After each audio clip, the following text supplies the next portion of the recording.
Hello again and welcome to another wonderful StarCraft 2 replay brought to you by XXSC2 StarCraft 2. I'm your caster V.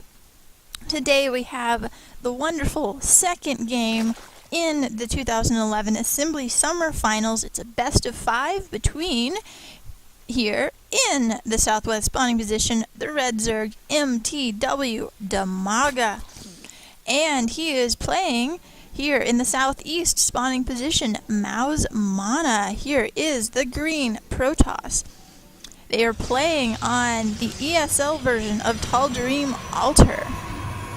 The previous game was on Metalopolis, and they were on kitty corner spawning positions. That means across the map. And today they are on the same side in this radial symmetry map.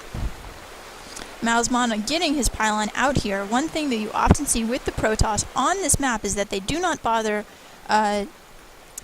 blocking off this portion of their main, but in fact go for an early expand, getting a forge, and defending this slightly larger opening here for their expansion. This allows them to get a fast economy by focusing on defense early in the game, which can be a mixed bag against the Zerg.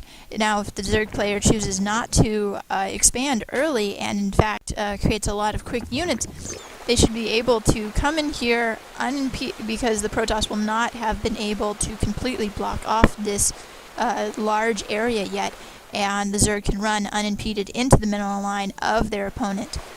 So mouzMaNa, however, did scout immediately DIMAGA, so he is going to know that DIMAGA, I'm not sure if he saw this, but he probably, he knows by the fact that there is no expansion going down right here that there's most likely a spawning pool currently in the area. DIMAGA getting gas, probably going to be moving into Roach Tech. Getting that early gas even before the spawning pool is down. Probably going to get the roach den very early, not worried about too much links, but getting a few links for scouting and for killing off this probe that is currently sitting there, preventing this expansion from being dropped. DIMAGA probably knows the probe's there and hasn't even really bothered with it, but here is, oh, there goes the drone now. Let's see if Mana is going to be able to stop this hatch, and yes he is, and this drone is going to have to, oh my, even dropping a pylon. The 4 links come out and going to have to take down that pylon. This probe survives, perhaps to even do it again. Nah, definitely going to get chewed up by those lings or run home. However, they have very similar speeds right now, so that probe may survive. Meanwhile, Mana is doing he got a forge first, that way he can get a cannon. It'll easily protect against these early lings. Getting now the gateway, has his expansion up, gonna have to start saturating it. Yes, there's his saturation transfer. Even has this pylon, because they are in a close air proximity, because the air proximity here, this is also nasty if you're playing Terran and there are Reapers because of this cliff. So this pylon is a spotting pylon. At least give him some idea if something's heading this way to harass his main. However, most of his tech and a functioning base are here in his natural. And he in fact has his natural much faster than DIMAGA, which is normally a little impeding for the Zerg. The Zerg need to expand as quickly as possible and to many bases because all of their production is done on the hatcheries. This queen coming in ready to spit larvae once this finishes, transferring the drones right now. DIMAGA very on top of his game, but he was slowed down. He has these lings outside of Mana's base, making sure that nothing tricky is going on. Mana just getting out the first few gateway units, has the cybernetics core. He is teching very quickly, going for a static defense with the photon cannons instead of unit defense. We're not going to be seeing any pushes. Oh, and he is going into Stargate tech. If he's going into Stargate tech, he's got 2 gases. He's probably going to want to get more gas. Stargate units are very heavy gas. One strategy I enjoy from the Protoss against Zerg is getting Phoenixes, because Phoenixes are very versatile. I believe they've been described as overpowered before. They're very fast, and they're very good against these very slow overlords, especially early in the game. mouzMaNa can do some early harass. There he goes, taking his third gas. Can go early harass with these overlords, flying all over the map, getting these overlords that are out doing spotting, and get a couple of free kills off of them, and that also works to supply block demaga, who is currently, he's working on the supply limit right now, is building overlords as we speak. Oh my. He is taking this expansion up here, which by air looks very close. However, when he does not have perfect creep spread, this is actually kind of dangerous because there's so much ground between this base and this base, and there's not a lot of creep in between it. I think he might have actually been safer trying to sneak a base up in some of these unused spawning locations. That might have helped him better. Alright, we have Phoenixes in the way, coming out. Oh, and a Void Ray. Void Ray,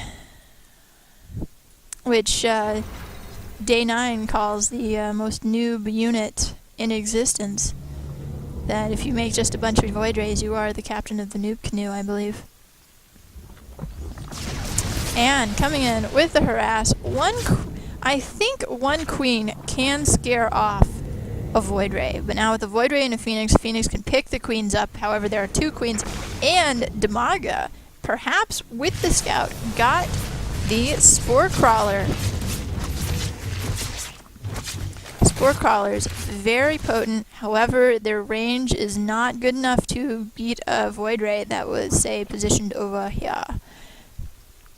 And oh, got a Spore Crawler down here. So now we have Mana's just going to do harass with these two Phoenixes and this one Void Ray. You're going to be able to pick off a lot of things. If any queens come harass, the Phoenixes can pick them up and take them down very quickly. Another Phoenix joining the fray. Probably going to try to get maybe a queen kill, maybe some overlord kills. These overlords are over here. Oh, and one queen in the air, and it's dropped down. This Void Ray, oh, it's very low in health. 3 queens now. Oh, we got 2 queens in the air. And retreating.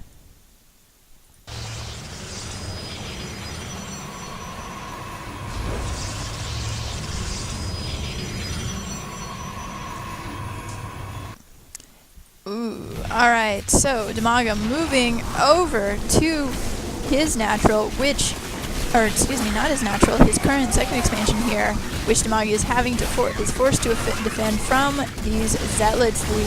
Oh my, the poor little roaches getting picked up by these air units. demaga does not have much he has no non-static anti-air defense. Oh, and there's this pylon up here from Mana where he is warping in these zealots from. Wow, and he is having difficulty chasing off this zealots and these 3 Phoenixes, this one Void Ray with 9 health, 7 kills, focusing down the hatchery right now. Oh my, and even more zealots morphing in, gonna take out all of these roaches. demaga is gonna have to do something drastic, and yes, he is in fact slow walking these queens. Oh, he at one point was trying to spread his creep. However, with that air-based harass from Mana, he was unable to. These queens, oh, these slow queens, the hatch goes down. And demaga moving in toward the counterattack with a small group of roaches. Gonna be coming over here, because this would be the next logical expansion for Mana. In fact, Mana is moving in there probably to take he's either saw this group and is waiting for them, or yeah, that's probably what's going on, because he's not. Now he's attacking the rocks. Alright, more forces for demaga moving in for this counterattack, maybe doing a pincer where he forces the lings in here, having to deal with the cannons, and then attacks with the roaches. However, there is no base here. So, wow, lots of lings, great production of lings, probably using all his production. He's taken, I would have taken this expansion third, like as his third base instead of this one, because this one is difficult to defend, and he's got this gas already built, and he's having to wait for the hatch to come back. Transferring the drones now. Alright, big battle. Alright, so all those lings and those roaches, oh my, look at all of those force fields. They're going to be able, yeah, they're going to deny, oh, cancel it, oh my, he doesn't focus it down. Alright, so that's going to keep building. Now they're trying to move into the main base, all these roaches and these lings. They got one of the cannons taken down. The roaches are focusing down the cannon, oh my, and there's Archons, including this Void Ray. There's nothing that DIMAGA can do about this Void Ray. He does not have Hydras, he does not have Queens over here, he definitely doesn't have Mutas or anything like that. And he is forced to retreat. Man, this Void Ray has 1 health and 13 kills. And, oh, he's going to get fungled. Yes, and, oh my god, it's still alive. There it goes. So now DIMAGA has Infestors for fungal. And, of course, an Observer sitting right there. And 2 Queens moving in, crawling slowly, Queens. And, oh no, Mana is regrouping very quickly. He's got a lot of warp gates right here. And he's got this, he can regenerate his force very quickly. Has gotten a lot, several Archons. So this is an interesting mix. He has a small amount of Zealots, 2 Archons, a good deal of Stalkers, and a single Immortal. This is a fairly potent mix. He's got these Phoenixes warping in, many more Stalkers. He has some pretty good production off of 2 bases. Very nice. Alright. DIMAGA needs to hold those roaches back because these Queens are so slow back here. And all of this line of roaches here is just going to get demolished by this army, all these Stalkers. More roaches reinforcing in the back. However, when not in mass, roaches are not as good. You need a ridiculous amount of roaches. Oh, these Queens are going to just die. They're going to melt. I feel that was probably a misplay to try to bring them there. Unless he had just amazingly overwhelming forces. And these Infestors, which were pretty much just left abandoned here, are, yeah, they don't have enough energy to do much, so they're just going to get mowed down. But DIMAGA, being the Zerg, is able to produce a ridiculous amount of units ridiculously quickly, especially if he keeps on top of all these Queens. He recovered well from having this expansion destroyed. He's got mining well. He got 4 bases now, currently on more bases than Mana. However, Mana has some really good production, working off mostly a ton of warp gates, but mixed in with some Stargate and some other tech. So these lings, these roaches, they're not going to be able to do much against all of these Stalkers that are 1-2 upgraded Stalkers. Even got High Templars moving in. It's not looking good for DIMAGA. He's got an Observer to remove all those creep tumors, which is greatly going to impede DIMAGA's mobility on this large map, especially because he has such... Oh man, he did not destroy... Oh, I believe the pylon was rebuilt right there. So these Zealots are going to continue to harass this hard-to-defend expansion. Meanwhile, this large death ball is going to move in right when DIMAGA moves out with his entire force. Oh, that was clever. DIMAGA moving out with all of his force, has to retreat half of it back into his base because his large Protoss death ball is right here. His lings are able to take out those harassing Zealots, but it was able to split up his units. Mana has not moved in yet, probably waiting for another batch of Stalkers, and here they come warping in. I'm surprised he hasn't placed a pylon, say, right there, because he's working so good with the proximity pylons right now. All these lings scouting around trying to find those proximity pylons. And these Phoenixes might go down to... Yeah. Alright, Death Ball moving in. Archons warping.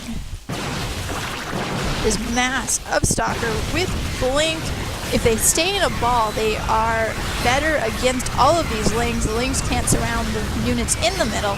Some going down on the outside, but the lings are going down very quickly, especially against these upgraded units. Oh, and DIMAGA is now down by about 30 food. He's going to have some difficulty. Oh man, and there's still like 7 Zealots down here that haven't even been added into the fray. It is looking very bad for DIMAGA. He's most likely going to lose his natural and DIMAGA GG's. Alright, let's go to the next game.